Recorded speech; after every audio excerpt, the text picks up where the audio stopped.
तर याचे असेच अपडेट्स घेत राहू। तुर्तास पुढे जातोय। पूर्व विदर्भातील भंडारा आणि गोंदिया जिल्ह्यांमध्ये यंदा पावसानं दडी मारलेली आहे आणि त्यामुळे दुष्काळ सदृश परिस्थिती निर्माण झाली आहे। जिल्ह्यातील प्रमुख पीक असलेल्या धानाची पेरणी आणि रोवणी मोठ्या प्रमाणात रखडलेली आहे। शेतकऱ्यांसमोर गंभीर संकट उभं ठाकलेलं आहे। जुलै महिन्यात 50 ते 60% रोवणी आटोपली होती, पण यावर्षी ही पेरणी पावसाअभावी 5 ते 8% एवढीच झालेली आहे। तर त्यामुळे धान उत्पादक शेतकऱ्यांवरती आता उपासमारीची वेळ आलेली आहे। एकंदरीत आपण पाहतोय दुष्काळाचं सावट सध्या राज्यावरती पाहायला मिळत आहे। त्यातच भंडारा गोंदिया जिल्ह्यात तर अतिशय दयनीय अशी परिस्थिती आहे। तर याचा आढावा घेतलाय आमचे प्रतिनिधी अभय भूते यांनी। पाहूयात।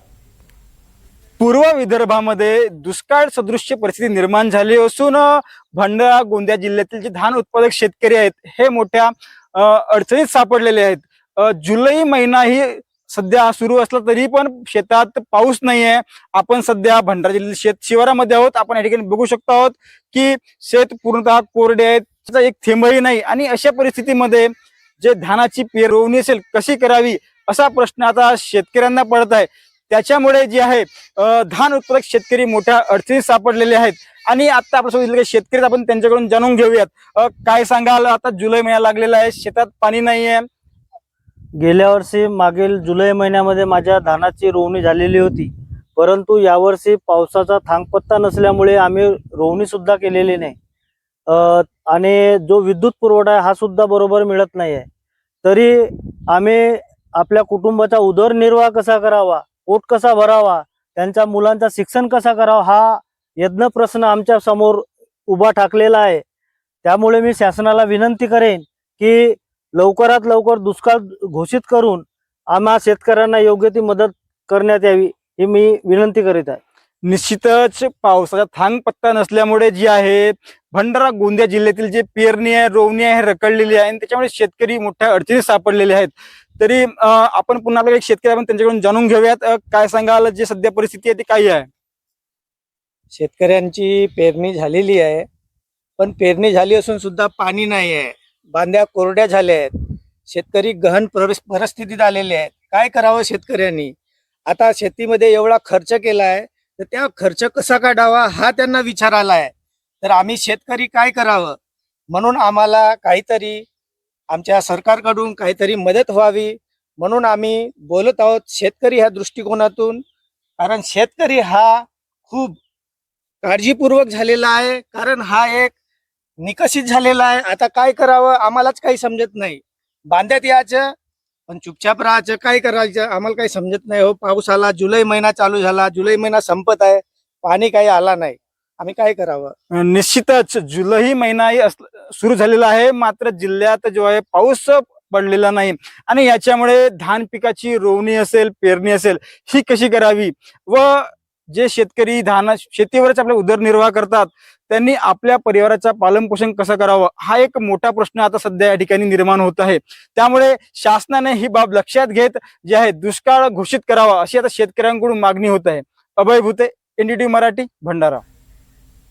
तर भंडारा गोंदियाची स्थिती आपण पाहिली। इकडे वर्ध्यात तर मनाचा थरकाप उडवणारं दृश्य आहे। जुलै महिन्याचा तिसरा आठवडा सुरू होतोय, मात्र पावसानं चक्क पाठ फिरवली आहे। त्यामुळे कित्येक शेतांमध्ये जमिनीत भेगा पडलेल्या आहेत। जिथे पेरणी करायची त्या जमिनीत पावसाचा मागमूस नाहीये, म्हणून तडे गेलेले पाहणं हे खरोखरच विदारक दृश्य आहे।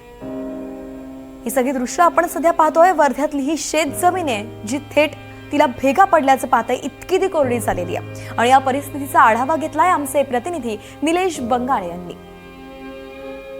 मनाचा थरकाप उडवून देणारे सध्याचे चित्र जे आहे ते पाहायला मिळत आहे। जुलै महिन्याचा तिसरा आठवडा सुरू आहे आणि पावसाने पाठ फिरवल्यामुळे जमिनीमध्ये भेगा पडलेल्या आहेत। पाऊस आता या शेताची कशी दयनीय अवस्था झाली आहे मी तुम्हाला दाखवतोय। बघा, या ठिकाणी अशाच प्रकारे जमिनीला भेगा पडल्याने जी आहे पेरणी जे करायची आहे त्या ठिकाणी जमीन पावसाचा मागणूस नसल्याने तळे गेलेले आहे आणि हे पाहणे खरंच विदारक दृश्य आहे। खरं म्हणजे एकतर शेतकऱ्यांनी पेरणी केलेलं आहे, पेरणी केल्यानंतर बोगस बियाणे जे आहे ते बोगस बियाण्यामुळे शेतकऱ्यांची कंबर इकडे तुटलेली आहे आणि अशामध्ये पावसाने पाठ फिरल्यावर आता जमिनीला जे आहे ते अशा प्रकारचे तळे गेले असल्या कारणामुळे शेतकऱ्यांचा जीव जो आहे तो अगदी मेटाकुटीला येऊन गेलेला आहे। खरं म्हणजे सोयाबीनची पेरणी आता या शेतामध्ये झालेली आहे आणि या सोयाबीनच्या शेतीच्या पेरणीमध्ये पाऊस गेला म्हणजे जुलै महिन्याचा तिसरा आठवडा होऊनही पावसाने अद्याप हजेरी लावली नसल्यामुळे त्यामुळे शेतीची अशी दयनीय अवस्था झालेली आहे आणि हे जर स्थिती अजून जास्त वेळ राहिली तर मात्र हे पीक जे आहे हे माना टाकायला सुरुवात होईल. हे पीक जे आहे हे नष्ट सुरुवात होणार आहे. त्यामुळे एकंदरीत आपण जर बघितलं तर पावसाने जर तातडीने आता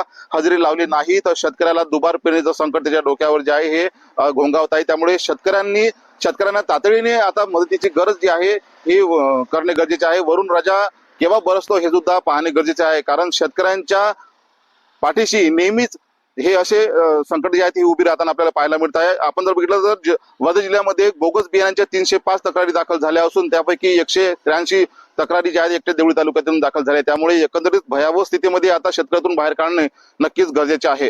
कॅमेरामॅन भूषणसह निलेश बंगाले, NDTV मराठी, वर्धा.